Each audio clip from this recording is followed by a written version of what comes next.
Let's get right into it. The clothes we wear go on this huge global journey before they ever get to us. But hidden inside that whole supply chain is a really, really important question. How do we actually make sure the millions of people making our stuff are safe? How does the industry find and then fix its own flaws? I mean, really think about it. You pick a shirt off the rack, and it feels simple, right? But you're actually holding the end of a long story. A story that involves designers, marketers, and factory workers who are probably thousands of miles away. So how on earth can we know if they were safe when they were making it? So the heart of the problem really is the way the whole industry is built. We're talking about this massive, sprawling, global network of factories, and it is not always easy to see what's happening on the ground. Yeah, it's not just one company making one thing. Brands rely on this super complex, multi-layered system of suppliers. And then those suppliers have subcontractors, often in countries where the labor laws just aren't very strong. And that's where the risks start to creep in. Things like unsafe buildings, unfair pay, all these issues that can be devastating for people and, frankly, for a company's reputation. Okay, so if it's such a tangled web, how can anyone, companies, investors, even us, get a clear picture of what's really going on? Well, the answer is to create a standard, a single, consistent way of looking at and reporting on all this stuff.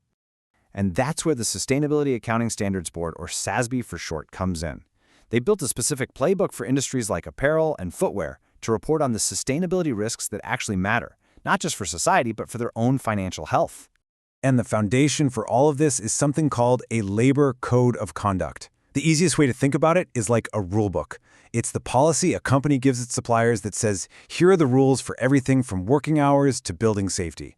But, a rule book is only useful if you're checking to see if people are actually following it, and that's what audits are for. So auditors go into these factories specifically to find the flaws, the spots where what's happening in reality doesn't match the rules in that code of conduct. And when they find something wrong, it gets a very specific official name. It's called a non-conformance. Now, what's really important here is that this isn't just an auditor's gut feeling that something is off. Nope. A non-conformance is a violation that's been confirmed with hard evidence, like looking at payroll records or interviewing workers. It's a proven problem. But of course, not all problems are created equal, right? A missing safety poster is one thing, a locked fire exit is something else entirely. That's why the standard zooms in on what it calls priority non-conformances. These are the violations that are so serious they have to be escalated immediately. So a priority non-conformance is a big deal. It's a high-risk violation.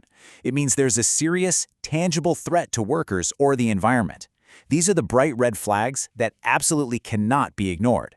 Finding these red alerts is step one, and it's a huge step. But the real test of a company's commitment, the real measure of success, is what they do next. It's all about moving from "we've found a problem" to "we've actually resolved it." And this lays it out perfectly. You've got these two key numbers that tell the whole story. It's not enough to just be good at finding problems. You have to be good at fixing them. So on one side, you track how often you find the serious issues, and on the other, you track how often you resolve them. They're really just two sides of the same accountability coin. So let's look at that first number. Think of this like the big red alert flashing on a digital dashboard. The priority non-conformance rate is simple. You just divide the number of serious violations you found by the total number of factories you audited. A higher number here means more red flags are popping up. So once that red flag goes up, what does fixing it actually mean? Well, it's a formal process. It's called a corrective action. And it's not just about slapping a Band-Aid on the problem. It's about creating a real plan to get to the root cause, putting that plan into action, and then, this is key, verifying that the fix actually worked and this same problem isn't just going to happen all over again. And here's the other side of our dashboard, the satisfying green light. The corrective action rate shows us what percentage of those red alerts have been turned green, or resolved. It's the number of fixes divided by the number of problems found. You want this number to be as close to 100% as humanly possible. But, a really good system isn't just about reacting to problems or playing defense. It's also about being proactive. It's about focusing your attention on the areas that pose the biggest dangers in the first place.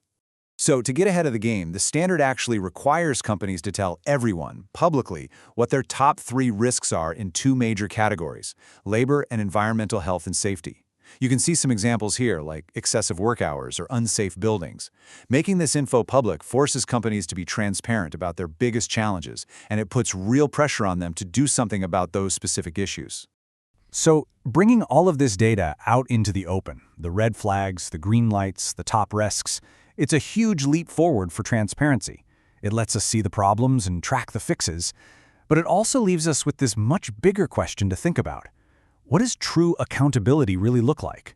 Is it just getting really good at fixing problems? Or is it creating a system where those dangerous, high-risk problems don't happen in the first place?